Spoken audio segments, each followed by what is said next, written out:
Council for Responsible Nutrition, same members. They have lots of multi-level marketing companies. Same members, okay? And they're serving their members' needs. They're saying, CRN is saying, yay, Codex is coming. It's going to protect us from those dangerous vitamins and minerals and herbs. And CRN is saying, it's fine. Go to sleep, lullaby, and good night. Everything's fine. And they use a report that they commissioned at a reputed cost of $800,000. A report, Sidley, Austin, Brown, and Root, a law firm in Washington, wrote a report for them. And it said, lullaby and good night. Everything's fine. It won't have an impact on the United States. Everything's fine. Sidley, Austin, Brown, and Root has one major client whose name you might know, Merck. Now, it's entirely possible that NNFA just did a spectacularly bad job of due diligence, or not. Anyway, the report says everything's fine, everything's dandy, no problem, we've got Déchet. Yeah, sure we do. Now let's talk about Australia. Remember, 5 laws before Congress to overturn Déchet. And you can write to Congress on the website. The click of a mouse. I call it riding the freedom mouse. It's called security.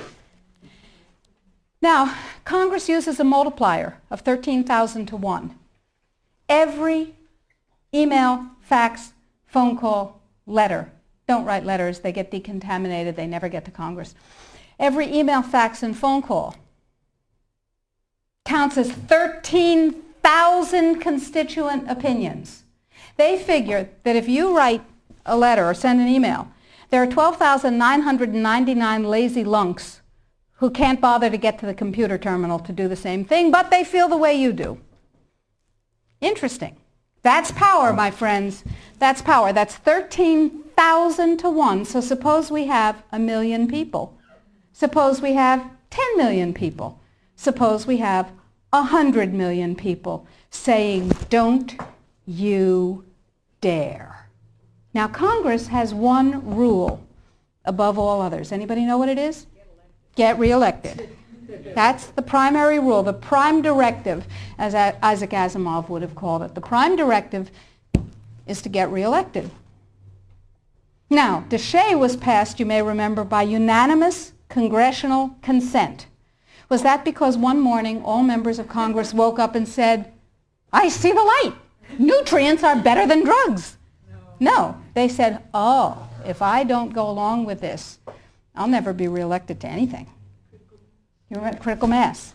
Remember, we were out on the streets and we were up on our hind legs and we were making noise and we were rallying and we were writing letters and we said, don't you dare take away my health freedom. Remember?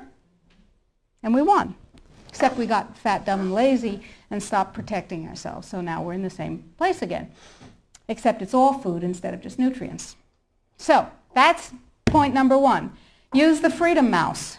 Ride the freedom mouse. We made it as easy as possible on the site. Sign up for the emails. I will never sell your information to anyone, I promise. I will never rent it. I will never share it. You'll only get email from me. And we need you to know what's going on. So I'll send you email blasts. I'll send you things that you can do. Or not. You know, it's your choice. Get everybody you know informed. Now, what else can you do? Well, we're going to write a series of Codex alternative guidelines.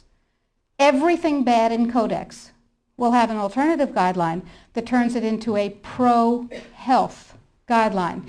What have we done with the guideline, the vitamin and mineral guideline?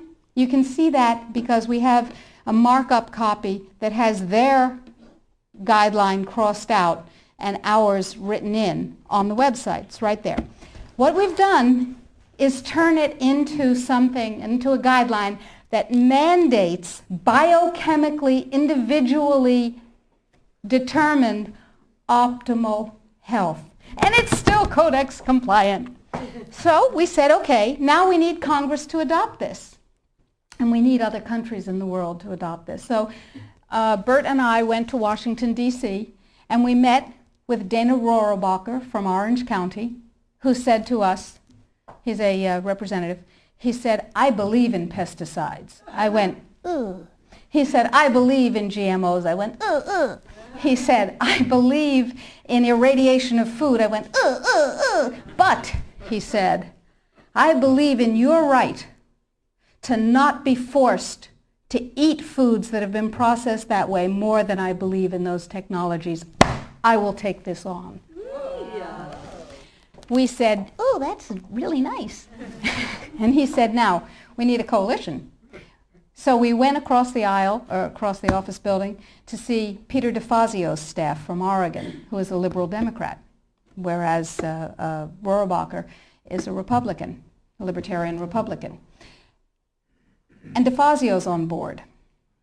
And we have large numbers of others who actually never heard of Codex before we told them about it.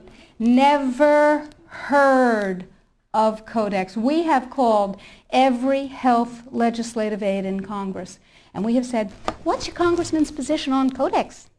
And they've said, bah. We have spoken to the trade legislative assistants. We've said, what's your congressman's position on Codex? And they've said, on what? They don't know.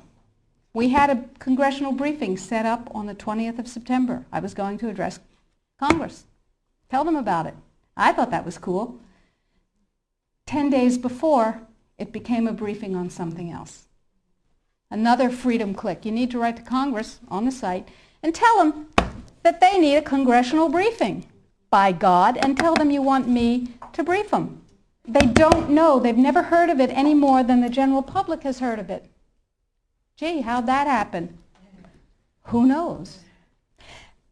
Every negative part of Codex can be overturned by a guideline, a regulation, or a standard that is positive.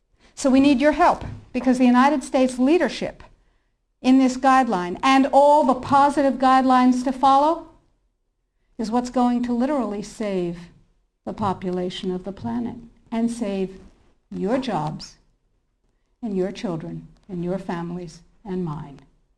Thank you.